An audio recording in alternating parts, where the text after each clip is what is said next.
नमस्ते जी। अरे कौन हो और आप बिना परमिशन के अंदर कैसे आ गए? भिखारियों के लिए हमारे घर में एंट्री नहीं है। मैं समधन जी, मैं सुनीता का पिता। अच्छा अच्छा, समधी जी माफ कीजिएगा समधी जी, वो शादी के 2 साल बाद मिले हैं ना, तो मैं आपको पहचान नहीं पाई। मुझे लगा कोई मांगने वाला अंदर आ रहा है। माफ कीजिएगा, बुरा मत मानिएगा। कोई बात नहीं समधन जी, कोई बात नहीं। वैसे भी हमें परिवार के लोगों का बुरा नहीं मानना चाहिए, ऐसी मेरी सोच है। वैसे भी आप क्यों बुरा मानेंगे, बड़े ढीठ जो हैं आप लोग। मैं कुछ समझा नहीं समधन जी। कुछ नहीं कुछ नहीं, आप बैठिए। अरे पापा, आप यहाँ? मम्मी कैसी है? घर पे सब ठीक है ना? हाँ बेटा, घर में सब ठीक है। तू तो खुश है ना? दामाद जी तेरा ख्याल तो रखते हैं ना? बेटा तू चुप क्यों है? बोल ना बेटा। हाँ हाँ पापा, ठीक हूँ मैं, खुश हूँ मैं यहाँ। खुश क्यों नहीं होगी? हमारी फैमिली यहाँ की सबसे रिच और रिप्यूटेड फैमिली जो है। पर पापा, आप इतने टाइम बाद मुझसे मिलने आ रहे हो, आप अभी तक क्यों नहीं आई मुझसे मिलने? हाँ बेटा, समधन जी ने नया घर लिया है ना, और ये नया घर हमारे गांव से काफ़ी दूर है। अपना खेती बाड़ी का काम छोड़कर भला मैं इतनी दूर कैसे आ सकता था? और वैसे बेटा मुझे पक्का यकीन है कि समधन जी तुम्हारा अच्छे से ख्याल रखती होंगी। मैं ठीक कह रहा हूँ ना बेटा? अब पापा से बातचीत हो गई हो तो उनके लिए चाय वाय बना के ले आओ बेटा। नहीं नहीं समधन जी, इतनी तकलीफ मत कीजिए। मैं तो दरअसल अपनी बेटी को देखने के लिए आया था कि वो खुश तो है ना। और वो मैंने देख लिया। अब मैं वापस जाने की इजाज़त चाहता हूँ। नहीं नहीं पापा, आप चाय पी कर ही जाना। बेटा अरे जब वो कह रहे हैं कि उनको देर हो रही है तो जाने दो ना। अब चाय तो फिर कभी पी लेंगे। पापा, मैं बस 2 मिनट में चाय बना के लेके आती हूँ। ठीक है बेटा, जैसे तुम्हारी इच्छा। मैं भी आती हूँ। जी। बहुत जबान नहीं चल रही तेरी। जब एक बार मैंने मना कर दिया था तो तुझे सुनाई नहीं देता? क्यों रोका अपने गवार पिता को चाय पीने के लिए? चीनी और चाय पत्ती फ्री में आती है क्या? मम्मी जी। क्या हुआ बेटा? सब ठीक तो है ना? हाँ हाँ समधी जी, सब ठीक है। वो चाय गर्म थी ना तो इसके हाथ पर गिर गई थोड़ी सी। बेटा ठीक से काम किया कर ना। जी पापा।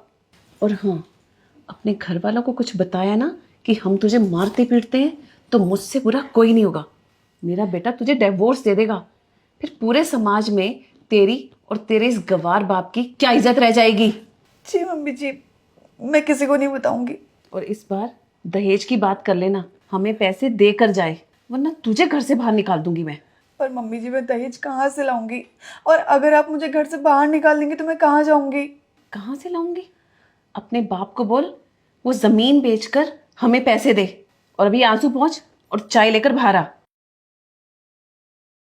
वो क्या है ना समधी जी, मेरा बेटा नया बिजनेस शुरू कर रहा है। अच्छा, ये तो बड़ी अच्छी बात है समधन जी, खूब तरक्की करेगा। पर एक छोटी सी दिक्कत है। दिक्कत? कैसी दिक्कत समधन जी? वो थोड़े पैसे कम पड़ रहे हैं। कितने पैसे कम पड़ रहे हैं? बस 60 लाख। 60 लाख? वो समधी जी, अगर आप अपने दामाद को पैसे दे देते तो वो नया बिजनेस शुरू कर लेगा। देखिए, ये तो बड़ी खुशी की बात है समधन जी कि बेटा जी नया काम शुरू करने जा रहे हैं, पर हमारे पास इतने पैसे है नहीं। है नहीं? वो आपकी पुश्तैनी जमीन है ना, उसको बेचकर तो 60 लाख आसानी से मिल जाएंगे। नहीं नहीं समधन जी, वो पुरखों की ज़मीन है और हम पुरखों की ज़मीन बेच नहीं सकते। बेच नहीं सकते मतलब? मतलब ये कि हम उस पर खेती बाड़ी करते हैं ना, और हमारे पूर्वज भी उससे खेती बाड़ी करते थे और हम भी वही काम कर रहे हैं। हाँ तो लेकिन हमें अब ज़रूरत पड़ रही है तो आपको हमारी मदद करनी चाहिए ना। मैं समझ सकता हूँ समधन जी, पर हमारी इतनी हैसियत नहीं है कि मैं इतना पैसा दे सकूँ। अगर हैसियत नहीं थी तो इतने बड़े घर में शादी क्यों की? कौन से ज़्यादा पैसे मांग लिए आपसे? थोड़े से तो पैसे मांगे हैं। अपनी बेटी के लिए आप इतना सा दहेज भी नहीं दे सकते? समधन जी, आपको तो पता ही है कि हमारी आर्थिक स्थिति कैसी है। बेटी की शादी में सब खर्च हो गया। तो हम क्या करें? आप ही बताएं। इतने साल से तो मैं चुप थी। शुरू में तो हम थोड़े से पैसों में मान गए, लेकिन अब नहीं मानने वाले। समधन जी, आप मेरी बात समझने की कोशिश कीजिए। कुछ नहीं समझना मुझे। आपकी बेटी को इतने प्यार से हमने रखा और थोड़े से पैसे मांग लिए तो आप नाटक दिखाने लग गए। गरीब लोग। मुझे अगर पहले से पता होता ना कि आप लोग इतने भूखे गरीब हैं तो आप लोगों के साथ मैं कभी भी रिश्ता नहीं जोड़ती। जाहिल लोग। मेरा बस चले तो अभी के अभी मैं आपको घर से बाहर निकाल दूं, पर मैं ये कर नहीं सकती क्योंकि आप समधी जो हो। वैसे चाय कैसी लगी आपको?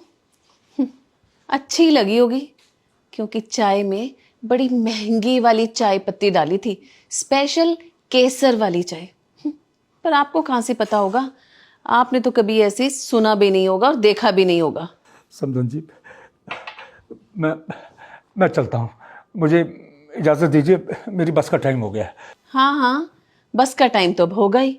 आप लोगों के पास हमारे जैसे कार थोड़ी ना है। गरीबी में रहना कितना मुश्किल होता होगा ना।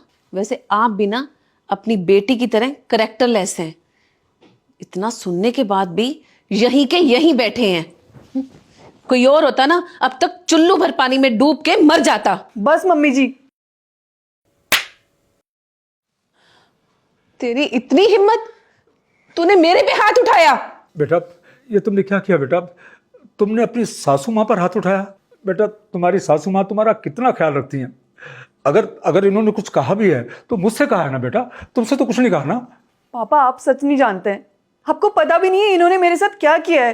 पापा आपने मेरी शादी इस घर में कर तो दी, मैं बहू बनकर इस घर में आ तो गई, लेकिन इन्होंने मुझे कभी अपनी बहू माना ही नहीं।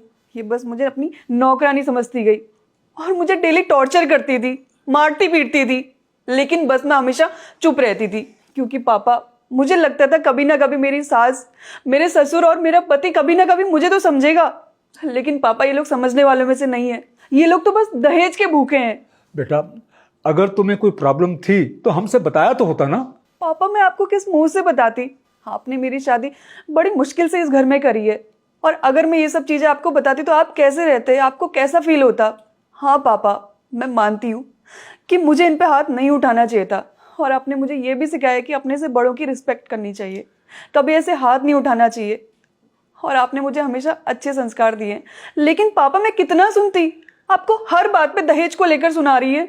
मुझसे नहीं सुना गया पापा, और पापा मुझे डेली दहेज को लेकर सुनाती है, टॉर्चर करती है मुझे, और अगर मैं मना कर दूं ना तो मुझे धमकी देती है कि मुझे इस घर से बाहर निकाल देंगी और मुझे डाइवोर्स दे देंगे ये लोग। और पापा ये भी बोलते हैं कि डाइवोर्स मिलने के बाद मेरी सोसाइटी में क्या इमेज बनकर रह जाएगी, इसलिए मैं चुप रहती थी। पापा बेटा, तुम चुप क्यों रही? बताना चाहिए था तुम्हें। पापा मैं आपको बताना चाहती थी, लेकिन मुझे आपका और सोसाइटी का डर था। तुम सारा सामान इसी वक्त पैक करो और चलो मेरे साथ। अब तुम इस घर में नहीं रहोगी, क्योंकि जहां तुम्हारी इज्जत नहीं है, लक्ष्मी की इज्जत नहीं है, तुम वहां नहीं रहोगी। चलो मेरे साथ। समधी जी, एक बार मेरी बात तो सुनिए। मुझे कोई बात नहीं सुननी। आप रेडी रहिए, आपके ऊपर पुलिस केस भी होगा और लीगल नोटिस भी आएगा। चलो बेटी, चलो चलो इस वक्त।